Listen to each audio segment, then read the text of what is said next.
কথা বুঝছেন? শুনেন, আমি কে রাগ হইলেন কে গুস্ত হইলেন আমার কিচ্ছু যায় আসে না। আমি কোরআন সুন্নাহর বাণী প্রচার করতে এসেছি, দ্বীন ইসলাম প্রচার করতে এসেছি, সেটাই আমি করে যাব। কে খুশি হইলেন কে বেজার হইলেন আমার কিচ্ছু যায় আসে না। আমাকে বলতেই হবে। কি বলেন? বলতে হবে না? অন্যায়ের বিরুদ্ধে বলতে হবে না? ন্যায়ের পক্ষে বলতে হবে না? কোরআন সুন্নাহর বাণী প্রচার করতে হবে না?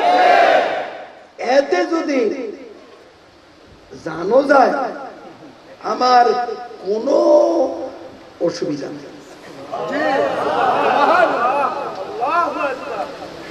কারণ মুজিবুল বশর মাইজ ভান্ডারী সত্যি কথা বলে দেখা অনেকবার মুজিবুল বশর মাইজ ভান্ডারীর স্টেজের নিচে বোম দিছে। কথা বুঝছেন? বোম দিছে। আল্লাহ এখনো তো আপনাদের সামনে।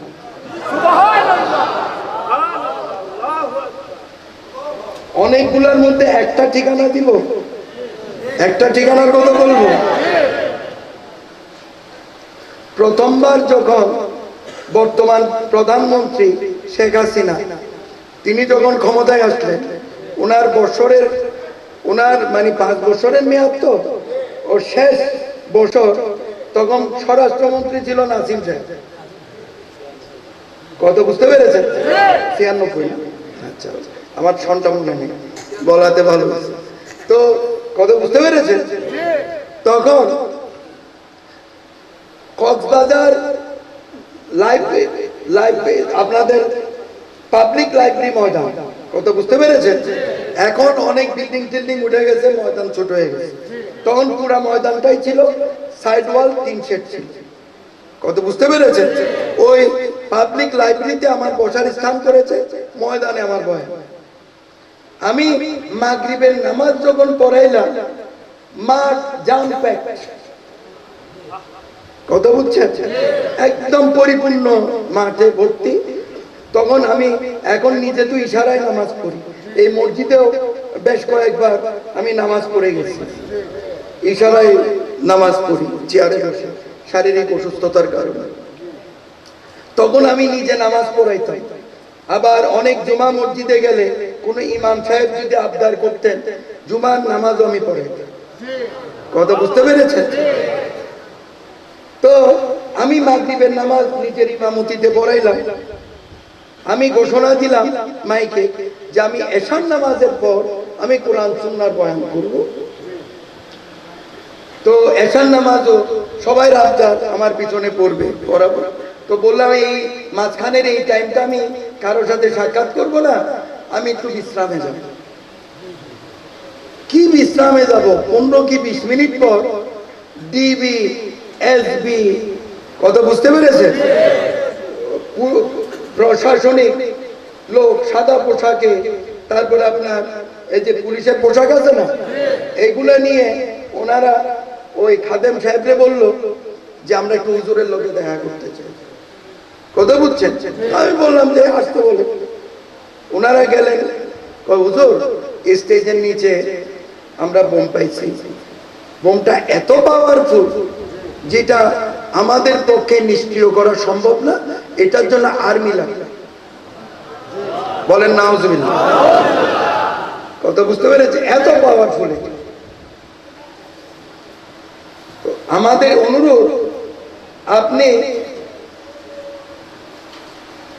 মাহফিল করবেন না, এটা আমাদের অনুরোধ। কারণ মাঠে তো আরো মানুষ থাকতে পারে। কথা বুঝতে পেরেছে? আমি ওনাদের করলাম যে আল্লাহ আমাকে এনেছে, মাহফিলও আল্লাহর, আমিও আল্লাহ। কথা বুঝছেন? মাহফিলও আল্লাহর, আমিও আল্লাহ। নিরাপত্তার জন্য সব মানুষকে আপনারা সরাই দেন। আমি একাই মরবো, কিন্তু কোরআন সুন্নাহর বয়ান করব। এখন কক্সবাজার টাউন কিছু বড় হয়েছে, তখন একদম ছোট, 100টা মাইক লাগাইছে। তো ঘরে বসে তো মানুষ বয়ান শুনছে, 100টা মাইক সম্মেলন শুনবে। তো আমি মরলে আমি মরুম, সমস্যা কি আপনার? কয় হুজুর আমাদের আপনাদের অনুরোধ, আমি যে আল্লাহর উপর বিশ্বাস করে এসেছি সে আল্লাহ তো আমার বাঁচাবে। আর আমি তো আমার প্রচার করতে আসি নাই, আমি দ্বীন ইসলাম প্রচার করতে এসেছি, কোরআন সুন্নাহর বাণী প্রচার করতে এসেছি, আল্লাহর বাণী প্রচার করতে এসেছি। আল্লাহর বাণী প্রচার করতে করতে যদি পৃথিবীর থেকে ইমাম হাসান হোসেনের মতো যদি শহীদ হয়ে যায়, তাহলে শহীদের দরজা আমি পাবো, সমস্যা কি? আমি যাব। তখন আপনারা আশ্চর্য হবেন, মাঠ পুরা লোক। আমি যখন এশার নামাজ পড়াইলাম, হয়তো শখানিক লোক আমার পিছনে নামাজ পড়ছে। কথা বুঝছেন? তখন আমি মাইকে বললাম যে শখানিক লোক, এবং খাদেমদেরকেও বললাম, আলেমদেরকেও বললাম যে আপনারাও চলে যান। আমরা আপনার সাথে মরতে রাজি আছি, যাবো না। 6.5 ঘন্টা আমি কোরআন সুন্নাহর বয়ান করি। আল্লাহ তো এখনো আমাকে রেখেছে। তারপর যখন শিওর হয়ে গেল মাঠের মধ্যে বোম নাই, পাবলিক লাইব্রেরির মধ্যে অনেক বড় ময়দান, পাবলিক লাইব্রেরিটা, বুঝছেন, এক এক বেসে 1-1.5 হাজার করে লোক বায়াত হয়েছে। সেদিন যে কত হাজার লোক বায়াত হয়েছে আমার নিজেরই মনে নেই। কথা বুঝছেন? তো মুজিবুর রহমান মেজবান্ডারি তো মরণকে ভয় পায়, কারণ ইমাম হাসান হোসেনের রক্ত কি আমার শরীরে নাই? আমি কি আওলাদে রাসূল? মরণকে ভয় পাবে, প্রয়োজন হলে ওনাদের মতো শহীদ হয়ে যায়।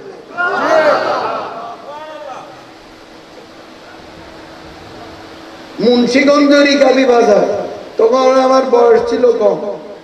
কত বুঝতে পেরেছেন? আমারে কয় কাফনের কাপড় লইয়া যাইতে, মানে আমার মেরা লেগে। কথা বুঝছেন? ওই আমলে আমি কি করছি জানেন? আজকের থেকে 30-35 বছর আগের কথা। ওই আমলে আনুমানিক 30-35 বছর আর একটু বেশি হইতে পারে।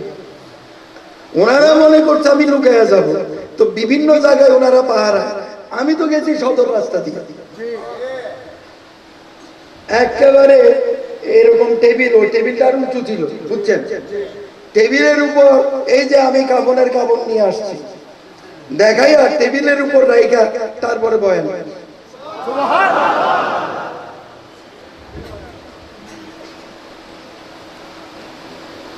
কারণ দ্বীন ইসলাম প্রচার করতে গেলে, কোরআন সুন্নাহ প্রচার করতে গেলে বাধার সম্মুখীন হতেই হবে। তাই মৃত্যুকে আলিঙ্গন করে কোরআন সুন্নাহর প্রচার করতে হবে।